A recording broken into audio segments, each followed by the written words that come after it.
देह व्यापार के बढ़ते धंधों को लेकर पुलिस अलर्ट मोड पर चल रही है, जिससे होटल मालिकों में हड़कंप मचा हुआ है।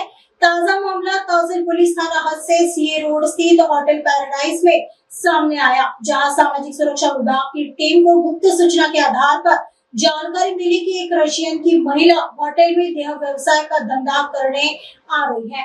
इसी सूचना के आधार पर पुलिस ने नकली ग्राहक भेजकर छापामार कार्रवाई कर महिला को रंगे हाथ हिरासत में लिया।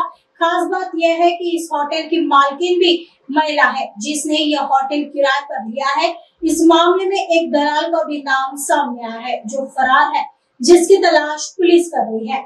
इस रशियन महिला को देह व्यापार के लिए प्रवृत्त करने के लिए दिल्ली का निवासी कृष्ण कुमार देवराज बताया जा रहा है। पुलिस ने महिला आरोपी सहित एक आरोपी को गिरफ्तार किया है। आगे की जांच तहसील पुलिस कर रही है। एसएसवी पथकाला काल माहिती प्राप्त झाली की हॉटेल पॅराडाईज या ठिकाणी एक रशियन नागरिक असलेली महिला ही देहव्यापार करण्यासाठी येणार आहे। त्या अनुषंगाने आम्ही त्या ठिकाणी पंटार 2 महिला पंचासमक्ष त्या ठिकाणी पाठवला आणि खात्री केली असता त्या ठिकाणी उपलब्ध पंटाला एक रशियन महिला उझबेकिस्तान इथली महिला उपलब्ध करून देण्यात आली। त्या पीडितेची आम्ही त्या ठिकाणी सुटका करून तिला सुधारगृहात रवाना केले।